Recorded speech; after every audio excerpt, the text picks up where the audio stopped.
I'm not prepared. Okay. So I'll just say what I feel like saying. Yeah. ഇങ്ങനത്തെ ഫങ്ഷൻസിനൊന്നും വരാറില്ല. വന്നിട്ടുണ്ട്, ചില ഫങ്ഷൻസിൽ സംസാരിച്ചിട്ടുമുണ്ട്. But അതെന്താ വെച്ചാൽ ഞാൻ വരുന്ന മുമ്പ് ആൻ്റണീത്ത് I keep telling him, Antony ഞാൻ വരാം, പക്ഷെ സ്റ്റേജിൽ കയറില്ല, ഒന്നും സംസാരിക്കില്ല. ആൻ്റണി ഓക്കെ ശരി ചേച്ചി എന്നൊക്കെ പറയും. എന്നിട്ട് ഇവിടെ വരുമ്പോൾ ചേച്ചി ഒരു 4 വാക്ക് ഒന്നും മിണ്ടു please.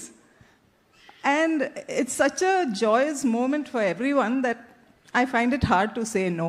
And that's exactly what's happened today. Yes, 2-3 പ്രാവശ്യം ആയ സ്ഥിതിക്ക് I should have prepared and come. I could have and I should have, but it did not happen. So, in the 26th of January, it's a very important day for me. Actually, my heart is still pounding. My mind is racing. I'm just trying to figure out what I need to say.